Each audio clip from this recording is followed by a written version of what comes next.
I think people like the behind the scenes stuff. Hey everybody, welcome. We're so excited to have you today. We will soon make ourselves look bigger on this screen, but I'm here with the lovely Karina. And this session is on Reggio Emilia and the intention behind the beauty. Now, before we kick off, I just want to do a quick acknowledgement of country. We acknowledge the traditional custodians of the land we work and live on, honouring their elders past, present and emerging. We respect the deep connections Aboriginal and Torres Strait Islander peoples have with country and commit to learning from their wisdom as we build our shared future. At Mana, we are committed to ensuring that every child has an extraordinary start to life. And as a part of that, we run these sort of free professional developments with some of the best thought leaders in the sector. And we're very grateful to have the wonderful Karina Windolf, who's the head of curriculum at Mother Duck Childcare, here with us today. So would I say a big hi to the fans? Hello, so lovely to be here with you all today. I'm just so excited to be able to support you with some new knowledge. Awesome. Well, team, we will essentially would love for you as well as a part of this session, drop in some comments. We're really keen to hear what you think of these sessions and keep it sort of interactive. So on that note, we will kind of get into it and not waste another second of this awesome time we get to spend with Karina. So we're here, we're doing a bit of a different format today because usually we're sort of like in a different state with someone, but lucky to be here in Brisbane with Karina today. So we'll dive into it. So I guess, Karina, first would love to hear a little bit more about your background in sort of the early childhood space and what drew you to Reggio. Yeah, no worries at all. So I've been in the industry for 30 years, which is quite some time. I left school and went straight into early education. I was just really passionate about just little people and just sharing my time with them at that stage, and then slowly have worked in many different services, many different organizations that do things quite differently. And I guess with me, Reggio really inspired me due to the fact that I guess the image of child is so important to me, and seeing children as really capable and allowing children to be able to find their own way and guide their own learning. It was a real passion for me, and I've worked in a service that was enabled me to be able to really step into that space, and it really empowered me to be able to understand, dig deeper, understand what it was all about and how it could really fit into the Australian context. Do you remember the first time that it clicked around, oh, this is Reggio? Like what stage were you at in your career? Like at what moment did you say, oh, this is actually something really transformative and meaningful to me? Yeah, I think it was when I actually stepped into more leadership roles. I think as a young educator, I think I did things a little bit more old school. I mean, as we did 30 years ago, we all did. We had, children, I guess, doing experiences that were very educator-led, and that's definitely how I first knew how to teach children. And then as I stepped into a more leadership role and really dug deeply into the EYLF and even the national quality standards as time went along, I really saw that the best way to be able to implement them would be through a Reggio concept and being able to allow children to be all that they can be. And I guess as an educator, coming alongside a child rather than actually being the one that's, I guess, guiding a child to actually do experiences and let the child choose. And I think, it's lovely. It's lovely to be able to allow children to gain those 21st century skills, especially in our world today. Yeah, I think it is such a big shift, because I was saying when I was an educator, just taking things off the shelf. And, and I think, it does sometimes feel a little bit like Groundhog Day when, you're running out of ideas, but children are so creative, and you can being able to live through their eyes is such a blessing. And so I'm really keen to hear more about Reggio and how it thinks about that approach. And maybe on the Reggio side, I know, it's quite popular for some people to do tours over there, and it's like this whole thing. And I've never had the privilege of doing that, but curious to hear what's been your kind of dive into Reggio, and can you tell us a bit about the origin story and what you understand of the context? And I think that's really important for people to know, because the time that it was shaped really affects kind of some of that philosophy. So I'd love to hear the origin story from you. I think I think it just really resonated with my heart to know that Reggio is all about taking away control. And so, as we know, I'm learning so much more as I go along, but we know that the origins were after World War II. There was a village, Reggio Emilia, and basically a group of mums who really just did not want for their children what they had just experienced. They didn't want their children to be controlled. They didn't want their children to be within a dictatorship and not be able to have a voice. And so they started to dig a little bit deeper. Malaguzzi then joined the mums, and then he's an amazing man and was able to then really take Reggio on the journey of really enabling children to be able to think for themselves, to think critically, to be able to step into everything that they're capable of, and educators standing back and I guess really provocating environments with the resources needed so that children can really investigate and show understanding of their curiosities and be able to, I think critically think is the best piece that I love, because we really want children to be able to critically think in this day and age. And how amazing is it that that happened after World War II, and even right now is a time when we really want children to be able to grow up as adults who think critically and can think for themselves and can make their own decisions and choices. So, yeah. That is really interesting, because I know like a lot of other theorists are often named after the person, and I thought it was Reggio Emilia a person, but it's actually a town. So it's a community upbringing. Absolutely. And the point around World War II, and as you mentioned, like, can you explain this term, the image of the child, maybe for those that don't know what that is, and how, what is that and how that come to life? So Malaguzzi basically said that we all within us have an image of child. It's how we see children. So do we see children as competent? Do we see children as capable? Are they able to guide their own learning? And when you really dig deeply, I think sometimes we actually don't. And we need to really reflect on ourselves, especially in our pedagogy and in our teaching, and really ask ourselves, how do we see the beautiful children within our care? Are we enabling them, or are we actually, I guess, controlling the environment and controlling what we want them to do and the outcomes that we want?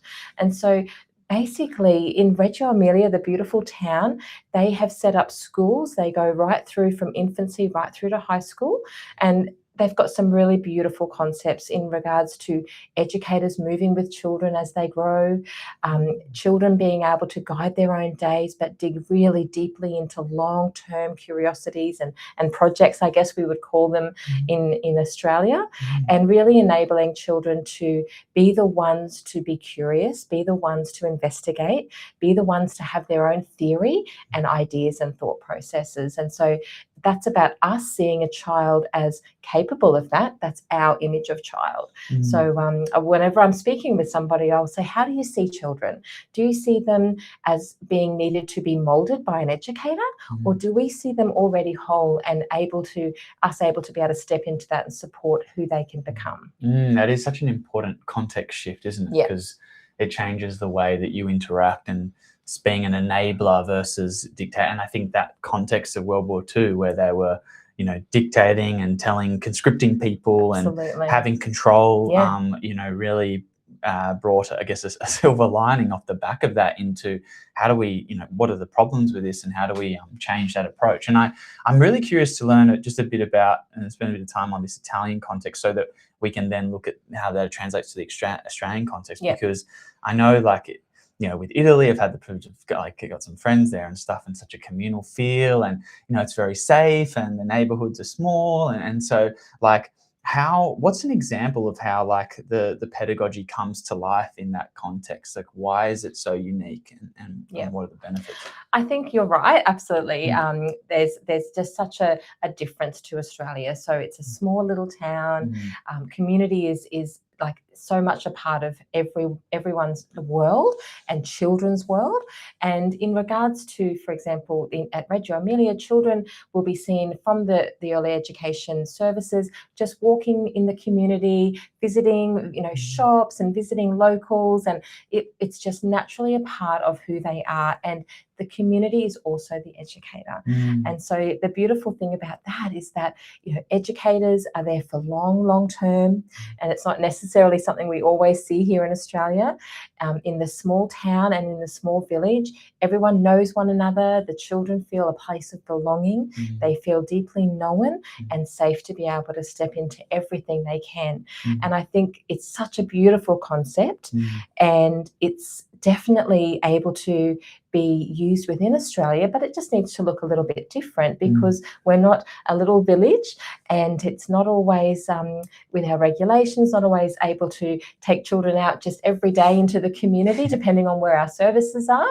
And so it's such a beautiful concept, but we also do have to remember that to be able to actually implement Reggio within the Australian context, we have to just think outside the box a little bit and think a bit differently because we're not a small Italian village. Yeah. And I think that, an opportunity because it gives us a chance to be creative with how do we take those principles and apply them. So, and really keen to hear how you've thought about adapting that for the Australian context. What do you think might be some advantages of the Australian context that allow it to flourish in a different way, and what are some of the challenges with that as well, and the EYLF more broadly? Beautiful. I think really in regards to bringing Reggio into the Australian context, it's so beautiful because those of us who have been in the industry for a long period of time, we have to admit that we really did, I guess, lead in a controlling environment in regards to this week we're doing dinosaurs and next week we're doing fairies. And so that's how we were taught initially. And even though Reggio had been around for a long time, Australia really hadn't genuinely discovered the Reggio approach and really hadn't dug deeply. And so, Reggio has been around in Australia for a long time, but not as much as it is now. And I think what we're really seeing is that the EYLF and our national quality standards actually speaks directly to being able to support children within a Reggio context in regards to allowing children to have agency, allowing children to guide their own day, allowing children to have long blocks of uninterrupted play. And I think there's some of those things are just so simple and so beautiful, and they're very much Reggio concepts, but we can also see them reflected in what is expected of us under our national quality standards and our documentation, which is our EYLF. And I think it's lovely to be able to find those links, the really simple links, so then we can actually step into everything we can in that Reggio space within Australia. So can you tell me maybe, so it sounds like the kind of underlying principles of EYLF, because it is, from a first principles basis, really aligns nicely with Reggio. With some of those things that, maybe they have the luxury of doing in the Italian community, like excursions and things like that, what are some of the differences you've seen in the Australian context, whether it be for some advantages or disadvantages? Do you have any examples of things you had to kind of adapt? Yeah, I think definitely in regards to just our regulations in general, especially as child safety is becoming more prevalent, we're definitely having to really reflect on how we actually engage with the community and who we engage with within our community. And I think what we have to remember is that we need to take community as a part of the community is our families and not just the outside community. So our community is everybody within our service, our children, our families, as well as the outside. And I think we've also always in Australia been thinking that we need to go out into the community or bring them in, but not, I guess, seeing who is right in front of us and seeing that our community is right here in front of us. And I think that's something really beautiful to be able to reflect on and being able to really bring that community context into play without necessarily having to go out into the community. And going out in the community is such a gift. But as we know, it's not always possible within our Australian context. Sometimes it is, but I think we need to think outside the box and think a little bit deeper about who our community is and how we can utilise the people within our families and the people who actually are the mums and dads of our beautiful children, and we want to hear their voice and understand what they're seeking as community as well. That's a really good point, because then it's like having maybe not the town as the form, but the centre, the service, and bringing people in, parent info nights, like things like that. Or if there's I know some groups have done like meetups at a local park for Easter recently, I saw. So things like that is more within your specific community, because our communities are so much larger. Absolutely. And I think it's that cultural context, because we often see culture, or we once saw culture as, is where did you come from? What country were you born in? But culture is actually who we are as families, who we are as a tight-knit community within each individual service. And you're right, we need to see community as that space rather than as well as, you know, all of the larger community. We'd love to see that, but let's look first at who we have within our actual community, within our service. And absolutely what you said, having opportunities for families to come together, opportunities, we, you know, talk about children learning from each other. We want families to learn from each other. We want families to be able to have a voice. We recently at one of our services did a family evening. It was just very similar to this. They just had some questions they had put into a little container for me. And so I was able to answer all of those questions, and they really connected, and it was just a beautiful opportunity to learn from each other. It was great to see families actually talking about toilet learning and progressive meals, and how they do that within their family context, and how that fits in with the context within the service. So it was just such a lovely opportunity to really reflect who we are as a community and be able to bring that into the service in the context of sharing information between peers and families. Yeah, that's great. And I know, like, you know, I've heard some cases of like having that image of the child like actually co-constructed with families and really bringing it to life in the service. So there's a real, like, everyone's on the same page of that, which is beautiful. I think I think that family side is really cool, and I'm glad we got to unpack that. I'm also curious around the educator side. So in the classrooms, what are maybe some like common misconceptions? Because I know, you know, there's quite a lot of services that maybe say they're Reggio, but, you know, there's just variability with any interpretation of anything. Absolutely. So I guess having kind of gone close to the core of it, maybe what are some of those common misconceptions or things you see educators maybe get stuck with when trying to understand how to do Reggio? Yeah, and I think it's interesting because Reggio is actually all about long-term research. And I think in Australia and possibly other countries, we've just sort of said, oh, we want to be Reggio, so let's be Reggio. But what does that actually look like? What does the research tell us? Like, have we dug deeply to know that the beginnings of Reggio? Why did Reggio start? Why is it that they want beautiful environments? Why is it that they want children to have long blocks of uninterrupted play? And I think sometimes, unfortunately, within the Australian context, we might say that we're Reggio, but maybe we've just got some really beautiful environments that have actually been pre-prescribed by educators, which is actually really not how Reggio works. So as we know, Reggio is beautiful. Absolutely. The environments are stunning, and there's a lot of reflective light and opportunities for children to find a space where they feel safe and can engage deeply in long-term play. We talk about intelligent materials and having lots of beautiful pieces like fabrics and other items that children can bring into their environment. But rather than provocating and setting up experiences, which often people think is very Reggio because it looks beautiful.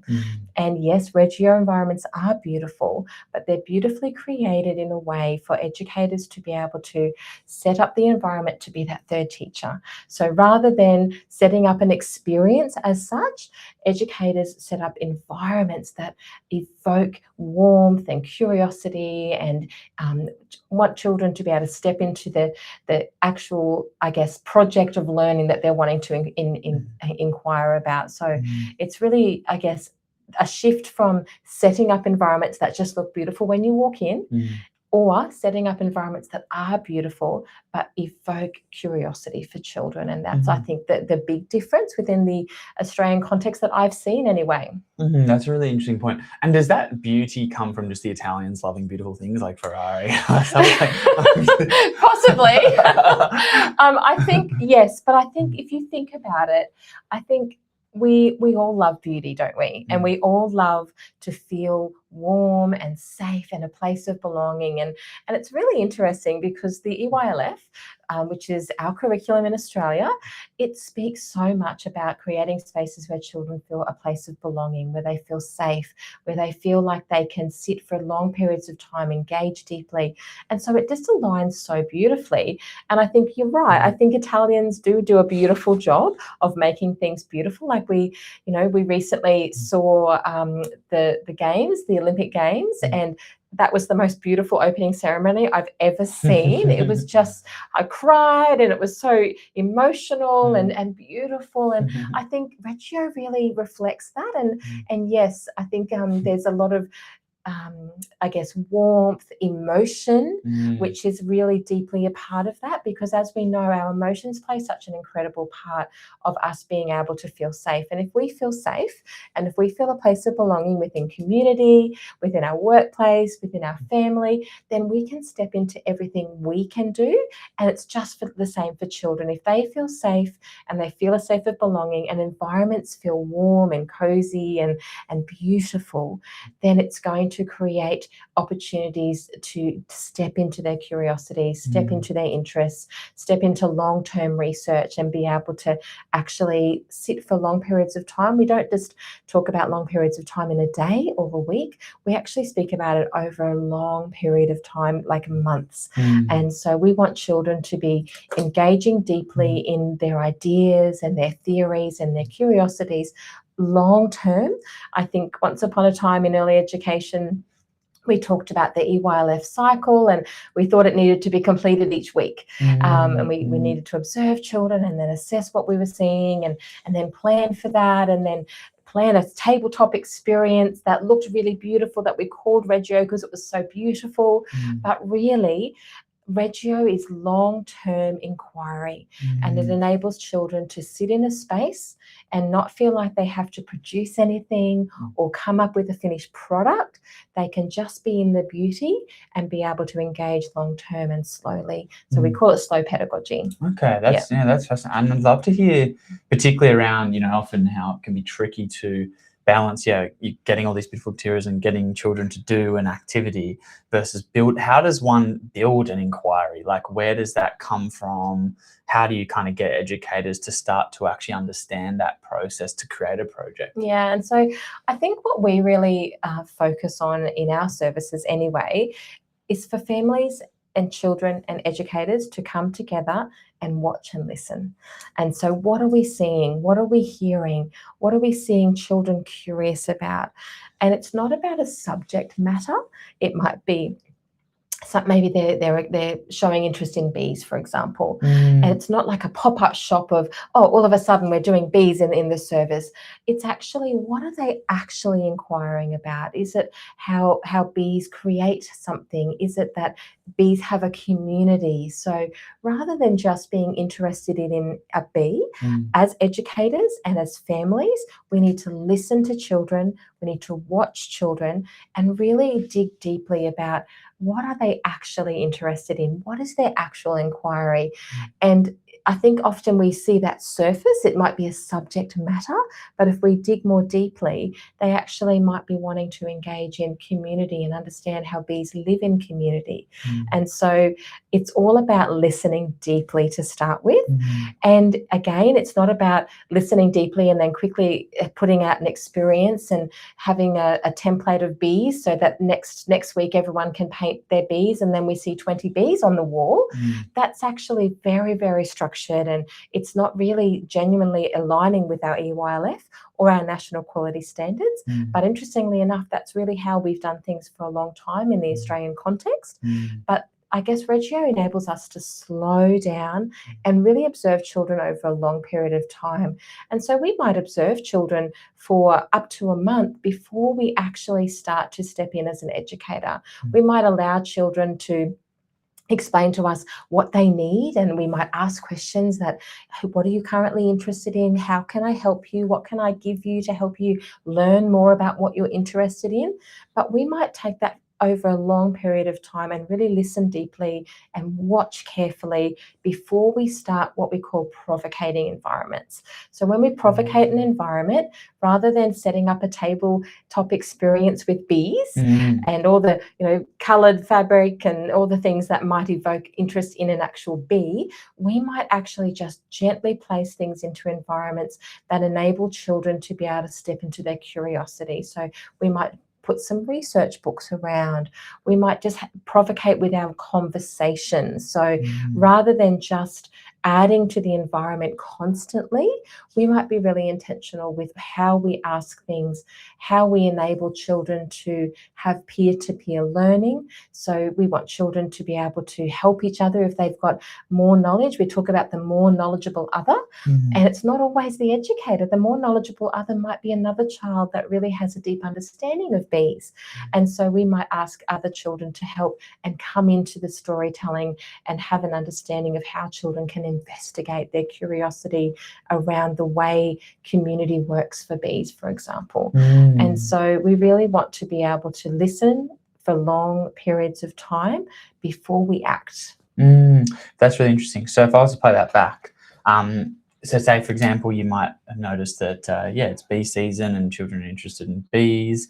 And that's really from the EYLF, observing deeply, listening carefully to understand, it sounds like they're quite interested in how they live together. So then you could create an inquiry around the communal approach of bees. So it's like a bit more of a higher thread. Absolutely. And then from there, it's almost like a mind map where that becomes in the center, and then you provocate through different angles of like, okay, well, how do they produce honey together?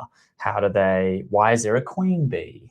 And that might be a conversation that, an educator might start, or it could be a conversation a child started. So you're sort of letting it kind of occur organically over a long term to really explore that concept. Is that sort of fair? Absolutely. That's a perfect way of explaining it. There's that overarching concept, and that might be an overarching concept that goes for 12 months. But within that overarching concept, we've got those beautiful threads. We call them the golden threads that link together. So you might see across a few months where different groups of children are exploring and understanding community, and that might be through understanding the bees, or it might be through understanding their local community. And so community and where I belong and who am I might be our overarching interest or curiosity.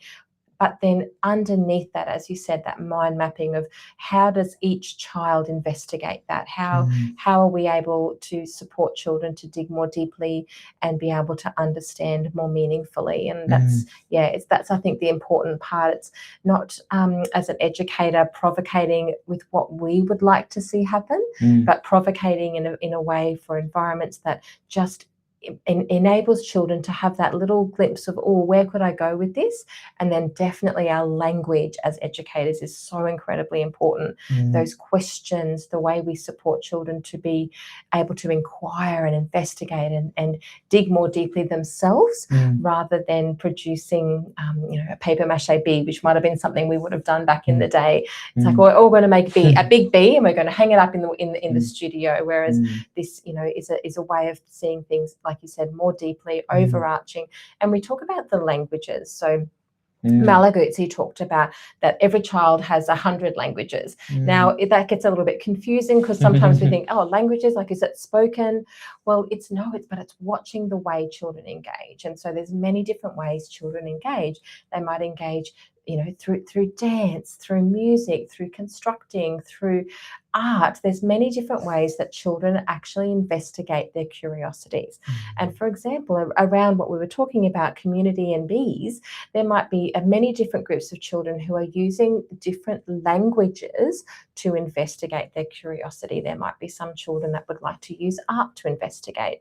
There might be some children that use the constructing area to construct their own beehives and community and queen bee, a place for her to live. And that could happen over a really long period of time. And we really love to be able to, in the Reggio environment, leave, items up and leave curiosities in one place where children can come back again the next day. So we're not all about packing it away and then making sure everything looks clean and tidy for the next day.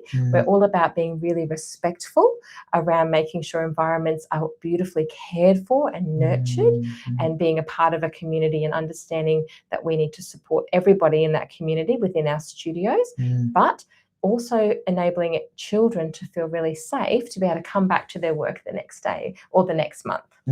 Okay, I love that. So the languages are sort of for those provocations, thinking about how to, because I think that's a really good point, particularly when it comes to like creativity. I know there's a book I read called Lateral Thinking by Edward de Bono, and he talks about a lot of people go, oh, I'm not creative, but every human is creative, but creativity is just a form of like being able to pull multiple dots together, and it's about just seeing more things makes you inherently creative. And the example is if you're trying to design a pen, if you're just there focusing on the pen, you can't be creative because you're confined by your current reality. Whereas if I take a random thing, I take this glass as an object, and now I try and mash those together to create a new pen, I might go, well, I might create a see-through pen so then I can see where my ink's up to. So that just gave me a new idea. Perfect. So it's like for children, it's the same concept of like, how do we place things in the environment that helps them be creative to explore this more? 100%, absolutely. And you're right, as adults, we do it all the time.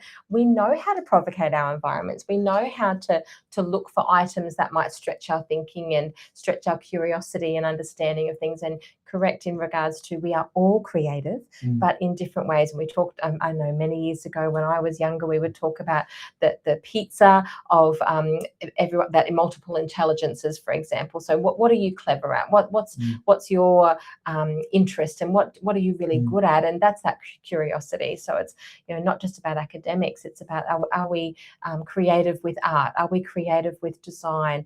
Are we creative with singing? Are we creative with being able to engage deeply with people on a meaningful level? So everyone, as you said, beautiful concept, everyone is creative. And I think as educators, we really need to bring that exact concept into our learning and into our studios, and then enable us to be able to really think and see deeply around what children are curious about, but what they want to engage with.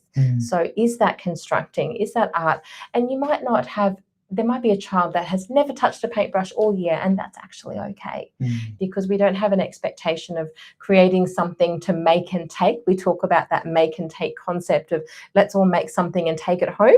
And it's really beautiful in our environments. We love the fact that parents know that they're not going to have lots of beautiful paintings or items sent home every day or every week. They're going to have really long-term projects that they will be able to see at the end of the year that their children have been working on over a long period of time, rather than sending home artwork that's possibly not as meaningful as it could be. Yeah, I think that's such a really great point, particularly in our current world where there is this instant mentality on gratification. You know, even when we're scrolling, the dopamine hits, and it's just like being able to take that slow pedagogy approach for children to let them take the time to explore stuff versus forcing them to produce an artifact quickly. Absolutely. It's a beautiful concept. And you're right. And we talk about those 21st century skills that we know children are going to need to be able to step into the world that we live in today, such as curiosity, critical thinking, long-term, engagement with things, rather than that instant gratification. Because yes, that's what social media is producing. It's producing children that do need or want that instant gratification, or adults that need that instant gratification. And it's really lovely to be able to take families on that journey. We've really enjoyed being able to, meet families' needs, because that's absolutely what we're all about, but also to help families dig more deeply and understand the why behind what we do. And we don't send information off daily or weekly. We take a long time to listen, to think, to watch, and then we actually give families more of a story about what's been happening over a period of time, rather than a photo of their child doing something that might not be meaningful at all. And we really want to support families to understand that our work is deep and meaningful and long-term.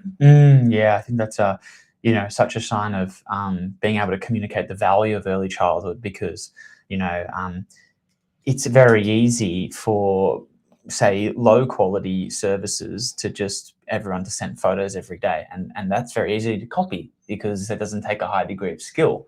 What takes a high degree of skill is observing deeply, crafting this narrative, forming long-term inquiry projects which really communicate the value of early childhood education, this is building a 21st century skill, particularly in this world where careers are changing quite quickly. Like, there's a lot of change in society. I think the skill we have to be able to have is being adaptable and curious to understand where things are going, and that really starts from a disposition in early childhood. And I think that's really inspiring to me, at least. If I was to have a child go to a service, to hear that leadership around this is the most important stage in education, and this is how we're doing it, and this is the why. Absolutely. And maybe just before that we go on to another tangent, a quick tactical question, because I know there's probably some people out there listening. When you're trying to form these inquiries, how do you know when you've got to the right level? Like, because I could go like, okay, bees, they like bees, and that's the inquiry, bees. But then you are on a community about bees. Okay, that's a bit of a more macro concept. But then you took it even further and said, society, how do we belong? Which now becomes a bigger thread. So how do you know like when to stop, or when you've got the right level? Yeah. I'm maybe curious about I think that's a really interesting question, because I think your question is based on us again. Is there a stop point? And in early education, we often feel that there should be a stop point.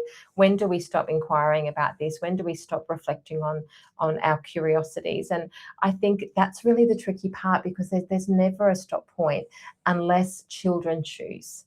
And I think that's what we are all about in regards to services that reflect the Reggio Emilia concepts.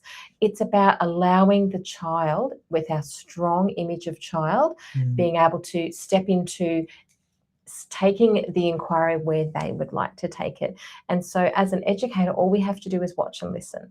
And then the children take the inquiry where it needs to go. We've had inquiries go for over 2 years in some of our services, and that inquiry will just keep digging more deeply. Children take it in other directions. They start to investigate new ways of doing things, or new concepts, and new children come into the space. So then there's new ideas, and Reggio is all about that group context. And we talk about that individual child within that group context. And the beauty of being able to be in an early learning service is that you have a large group of children, like let's say in the kindergarten space, you might have up to 30 or 40 children, depending on the size of your service. And you might have a large studio with 3-year-olds and 4-year-olds within that. And so you might enable those children who went off to school, they might be deeply a part of an inquiry, but then that next group of children might come up, and they might have been watching that inquiry, and now they're interested, and now they're taking that in another direction. And I think, to answer your question, there's never a stop point unless the children choose. Yeah, that's a bit of a flip, I think, for some people, because may come from services where the program is fortnightly or it's monthly, and we change it, blah, blah, blah, and do we have our box program or whatever that we're trying to do? And then when actually, maybe you do have a checkpoint at 2 weeks, but it's not to say that that means we stop this inquiry. But it's almost what you're trying to build is a listening, or like a sensing capability, which is like those meetings are, how do we get together and reflect on what we've been sensing to then shape and evolve that? So it takes a higher level of probably absolutely of skill to kind of really build that out, build that culture within the room. Yeah, 100% it does. And if maybe you're happy for me now to step into how that connects with our EYLF. In regards to, you're right, I think people have believed, and still do, that we need to complete that cycle of planning, which 100% we absolutely do. That is our requirement under the national quality standards. We need to have a, platform that we use, which we use EYLF, and we have to be able to follow what the EYLF tells us. And so in the EYLF documentation cycle, it talks about observing and then assessing and understanding where that observation is going to go, and then planning, and then implementing, and then evaluating again. Now, like you said, that doesn't have to happen in a week or in a fortnight or in a month. That could happen over a really long period of time. Now, yes, the cycle is an actual circle, but the circle can swing backwards and forwards. And so what we really believe in is being able to, like you said, dig deeply, listen long term, and be able to then decide what we're going to do in the environment for planning. Now, that doesn't mean setting up a tabletop experience. That might, as I said, be gently provocating with some new items, gently provocating with our words. And so what we call it is planning for the possible, not planning for an experience or planning for an outcome. We plan out where we are intentional, we're expected to be intentional, which is our job as teachers. We need to be intentional, but we are intentional in regards to gently provocating and then allowing children to take that where it goes. And like you said, it's, we're sort of so used to on Monday morning at 10 o'clock, everyone's going to make a B. So it is a hard shift for those services that might not have been doing, this project work or this deep Reggio work for a long period of time. In Mother Duck, we have been doing it for over 10 years now. And so it's definitely deeply embedded in who we are. But you're right, it takes a long time for educators to know how to listen and how to watch and be curious, and we are all still learning. Every day we learn new ways to be able to step into that and new ways to be able to understand children.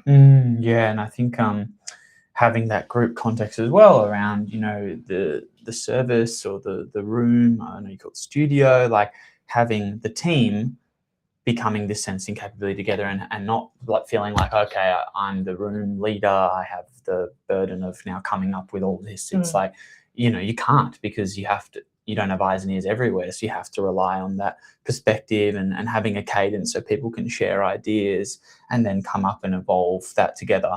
One question I have is like how we bring in the intentional teaching or the educator lens, because obviously, from a systems theory perspective, you have listening to the children, understanding what they're doing, but we also have certain things that we want them to explore based on where we know the world is going. So STEM being important, or families, seeing that this is important. So how do you bring like the outside in? Because, I can imagine, if we just stick with, okay, children, what are listening to them, following their curiosity, they might not know what they don't know in a certain possibility. So how do we help bring that outside into that approach as well?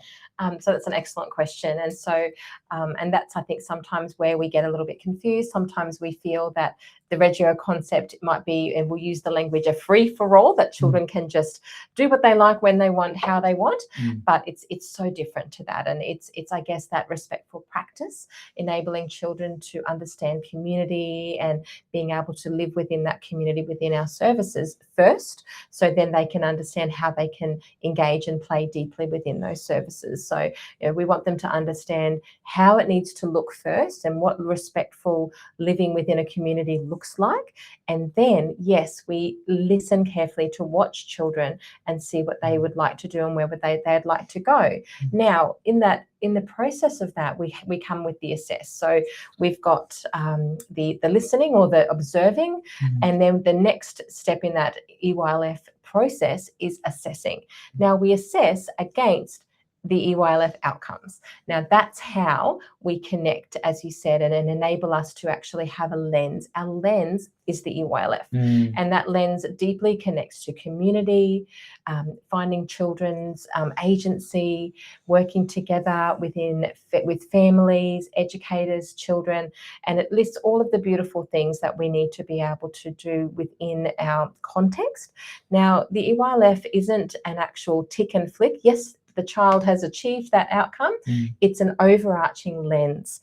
Now, that overarching lens enables us to assess and understand where a child is going. And there's no expectation, like you said, that they have to understand all science concepts or be able to understand all numeracy and literacy. But within that intentionality as an educator, whatever they're curious about, that's then our role, to be intentional and be able to link how are we going to bring numeracy and literacy into the concept that the children are currently interested in, community and bees, for example. And so, it really, really simply, we offer, again, provocations for children to be able to write about their work. Now, that might seem like, oh, hang on, how do 3 and 4 year olds write about their work? Well, we call it mark making.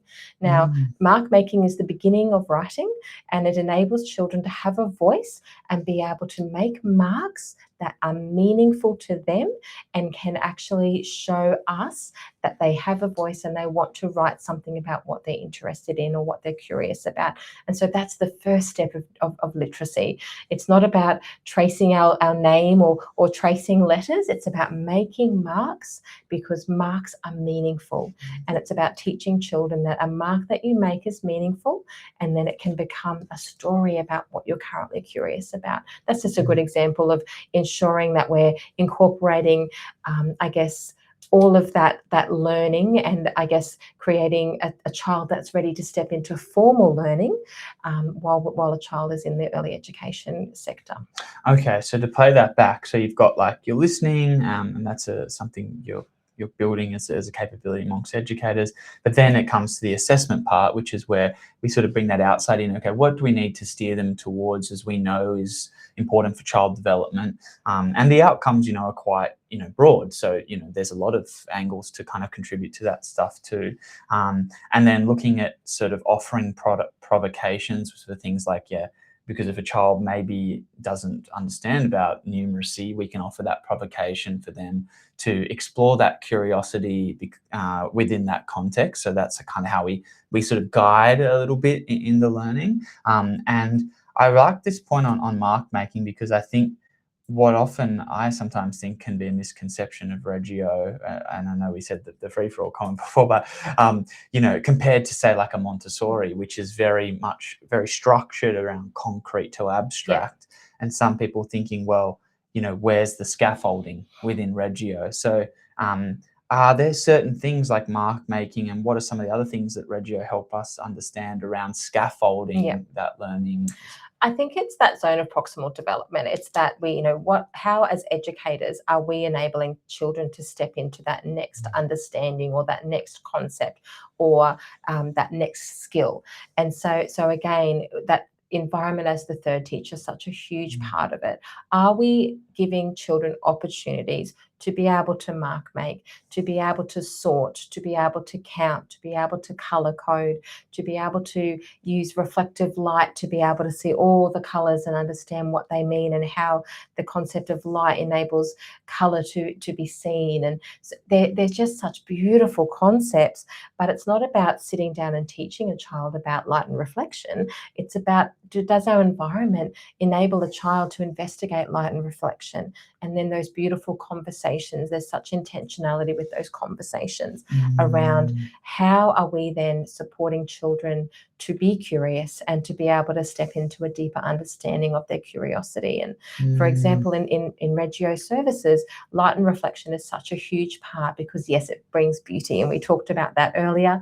It's so important to bring beauty for children to have a sense of wonder and magical spaces where they can dig deeply and learn, but also the amazing concepts that they're going to learn through light and reflection and color, and being able to see their shadow on the wall and maybe trace it, and that's then becoming mark making. And it's just, as an educator, really being intentional with that provocation of environments so that children can step into everything that they need to step into. Like you and I, if we're interested in something, we will dig deeply, we'll investigate, we'll research, we'll go down a rabbit hole to find out all about what we're currently interested in. And children are the same. And if we provocate the environment that enables all of those skills to be, I guess, used within that curiosity, then that enables us to be able to support children to step into everything they can be. And early education, we talk a lot about school readiness, for example. And, there's, again, such a misconception. If you send your child to a service where, there's no structure of the day and that children are allowed to play for long blocks of time, then how are they going to be ready for school? How are they going to be ready if they don't all sit on the mat and have crossed their legs and put their hands in their laps for half an hour? Well, the reason that they're going to be ready is because they've learnt to listen to others. They've learnt to think about others. They've learnt kindness. They've learnt resilience.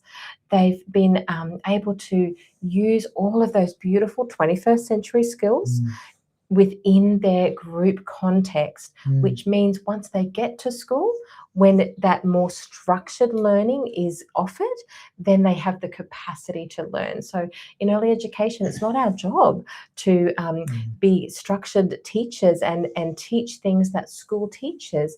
It's actually our job to prepare them for that in a way that enables children to dig deeply, to be curious, to be kind, to be resilient, all of those skills that we know they desperately need to be able to step into more formalized learning. Yeah, and I think it's really important for early childhood to really hold its place in that, disposition and capability build for children, because I think, there are some questions around whether the current school environment is really fit to setting people up for success in this current world, because it's not as clear as in life anymore that you do X, you get X outcome, like it is on the test. Like, the world is requiring more entrepreneurial skills. Like, a lot of that was sort of an industrial revolution mindset where it's like, I log in at 9, I sign off at 5, and I clean the factory, I'm done.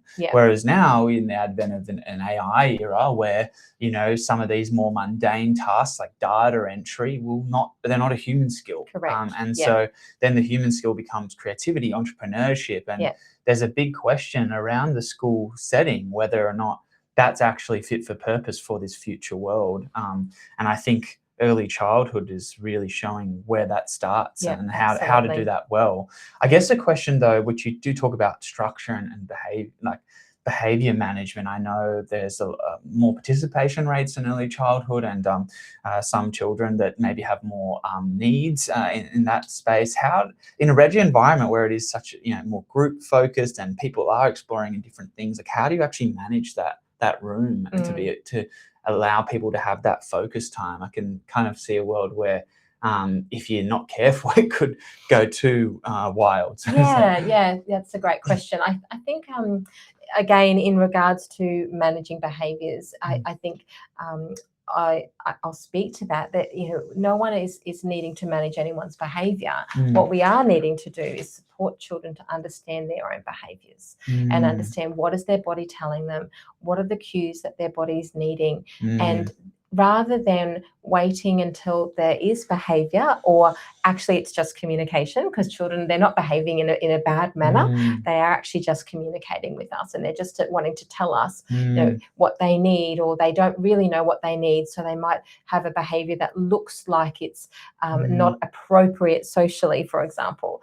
And so basically we want to be able to support children through all of the skills that we've just been talking about: curiosity, critical thinking, kindness, social interactions, being able to actually dig deeply and understand who am I and who am I within the group context, which then supports regulation and understanding their bodies. Now, we understand that there are children that might have a diagnosis where their bodies feel things very differently to ours, and children that are neurodivergent, we have to understand that they might feel something so much more deeply than somebody else. Their tolerance level to particular things especially within that group context, within a Reggio community that can often be quite, like you said, busy and loud and lots happening, and everyone's guiding their own days. But a child that might be neurodivergent might actually need an educator to understand them so deeply that they can come alongside and say, hey, I can see what your body needs. Would you like to come and be on the silent swing for a while, or would you like to come and do some heavy work with me? And so it's actually about relationship. So it doesn't come down to actually, I guess, controlling or being able to guide children's behaviours in a way that we are the ones with the knowledge and we have to say, no, stop, you need to not do that anymore. It's about relationship, understanding children deeply within that group context, but then being able to support each child individually with what they need. And that's the beauty of Reggio. You might have a group of five children engaging in constructing. You might have 3 children over here in the atelier. You might have a few children doing their own thing in the book area, but then you also might have individual children using silent swings or doing some heavy work, and that's absolutely okay. And we don't have a high expectation that everyone engages in that group context because we know children have their own ways of being and doing. They're always invited. We use invitational language to ask children to come and join and plan and discuss, but at no stage are children expected to actually join that group context unless they're ready. And then we start to help them to know how to be ready. And it might mean that everyone is sitting in a circle planning for the day. There might be a group of 10 children that have chosen to come and plan. Let's talk about our bee curiosity. Let's work out where we're going to go next with that. But then there might be a child just sitting 2 meters away, listening to absolutely everything that's happening. But for that child, they might feel uncomfortable to be sitting in that circle. And it's interesting. We forget that children are no different to adults. You and I might love parties and being able to be in the middle of the room and enjoying everything, but you might be sitting back and on a chair and watching everything happening. And why is that okay for adults, but not for children? And I think often when we force children to fit into that group context, that is when we start to see behaviours and we start to see children becoming dysregulated. And it's all, again, about relationship, knowing each child intimately, knowing what each child needs, and being able to provocate the environment to enable each child to have a place of belonging. Yeah, I think that's a really important and often a misconception of Reggio, that it's all group-based. And it's not saying that, from a systems theory, there's the individual, there's a group, and children tend to have maybe similar threads of inquiry within a group. That actually tends to happen with age ranges and development. But it's saying that listening is so important to each child and building the relationship. And, when there is maybe some things around how they're expressing their needs, and from a behaviour perspective, it's about listening and understanding that. And I think the other thing that's really cool too is, like, we know that when children are really engaged in their learning, they're more focused, they're more, from a behaviour perspective, that's often something that, well, maybe the environment isn't exciting enough or interesting enough. And so by building that deep sensing capability of, like, understanding children, it's from an individual and a group level. And that's why I think it showcases the skill required to be an early childhood educator. Absolutely. And why it is such an important profession. And maybe just in the interest of time, I guess a last question on that would be, we've spoken a lot about the kind of workings of Reggio, which has been so awesome to dive into, and I'm super inspired by it. Question, obviously we did a Montessori webinar a couple of weeks ago. I'm curious to understand, like, what guidance would you give to an educator that's maybe trying to understand what philosophy they want to really follow or craft? Like, what would you say, tends to lend itself to this sort of Reggio path? Like, what, do you have to be a person that's just more naturally curious, or like or can anyone do it? I'm just, I guess, to throw it out there, like, what would you say to an educator trying to understand those differences, what they could take and understand from those two in crafting their path? Yeah, that's a really excellent question. I guess the really interesting thing about Reggio and Montessori is they're actually quite similar in some ways. As we know, Maria Montessori really wanted to support children in that Industrial Revolution. She was a doctor and she saw children on the streets and all the families were at work, and these children were just, in the streets, and she felt they needed more purpose. And so she started these little schools where children were taught life skills. And so really interesting, Reggio and Montessori definitely have a very similar image of child. I think it's interesting to see that. It's that we see children as very capable, very competent, and able to step into their own learning. So that might be Reggio within that group context of being provocating environments in a more broad perspective and enabling children to find their own way in that environment. Or with Montessori, it's very prescribed. So we're believing that there's particular experiences that we want children to undertake as individuals, and then be able to move on to that next concept once they have mastered a particular concept. And I think, I actually think they work really beautifully together. They are quite unique in their own ways, but I think if there was an educator wanting to really dig deeply, I guess it's about, well, what is your image of child? Do you have an image of child as being strong and capable and confident and being able to step into everything they can? Wonderful, great. So either Reggio or Montessori are probably for you, but what do you believe in? Do you believe in really taking children on a long, quiet, reflective journey and getting them somewhere over a period of time? Or do you believe in Montessori, where you really want children to have a particular skill and you actually already know that skill you want them to learn, and then once they've mastered that skill, they'll move on? Montessori these days anyway, have a lot of their own resources, and there's particular resources that have very particular skills that they are wanting to be reflecting and children being able to be capable of through that skill. And as we know, it's all about taking a little mat and popping your little tray down and doing that all by yourself, and then once you're finished you can then pass it on to a friend. And so it's quite different. But in regards to image of child, nothing without the child, same thing. Reggio and Montessori both believe that we should enable children to engage with absolutely everything in that day. So that might mean preparing meals, setting the table, setting up environments, all of those beautiful things that we want children to be able to engage with within that community. Both Reggio and Montessori deeply believe in nothing without the child and a strong image of child. But I guess the difference, as we just said, it's either that long-term gentle inquiry where educators gently provocate, or where educators introduce new ideas and concepts that have a particular skill they're wanting to actually have a child achieve, and then individual children achieve that on their own. And a lot of the time people will talk about, Montessori doesn't believe in sharing. And it's really interesting. I've had a lot of people bring that up over the years. I've worked in Montessori and Reggio services, and it's absolutely, a child doesn't have a capacity to share until they're over 8.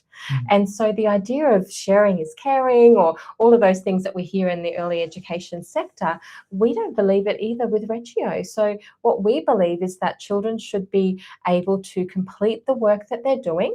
And then if a friend would like to be a part of that, the friend needs to invite themselves or ask.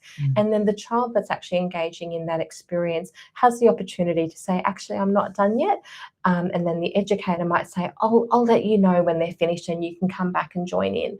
And so I think, it's definitely a concept of understanding that we all have individual things that we enjoy doing, and that might mean individually or within the group context. And as an educator, I don't think you or I would like it if someone just came and started painting on something that we were completing. And so it's that same sort of concept. It's not that we don't believe in sharing, it's that we believe in respectful practice, which enables children to ask and inquire as to whether they could join in, and the other child has the capacity to say no, they need to wait. Yeah, I think that's a great reflection. I think both really hold that the child is capable of the core, which really come out of that similar time context. Then the Montessori called practical life, but taking care of your community and your environment is very similar. The emphasis on observation, like listening deeply, is universal between them, although Montessori might be a bit more have some more of an individual lens to some of the experiences that get planned, but there's still a group element, of course, and maybe Reggio is more on that kind of group to then individual side. But I think, maybe, is this a fair playback to say maybe if you're an educator that maybe likes a bit more structure, versus if you're one that's more like inquiry, then that might be kind of where you look at going down those different threads. Yeah, absolutely. And I think, as an educator, it takes a while to understand who you are and what you believe. And it took me a long time. You asked early on, when was it that you actually realized Reggio was for me? And again, it wasn't until I was actually in leadership that I realized, oh, actually, this is what I deeply believe. And so I guess my encouragement to educators is, don't feel like you have to find a place of belonging within a certain theory at any time soon. Feel safe to test and try and understand and be able to step into different ideas and concepts, and then you can make a decision where you'd like to go later on once you actually have all the information and knowledge. I think that's a great way to wrap up. Enjoy the journey is, I guess, the takeaway, and continuously learn as children are doing.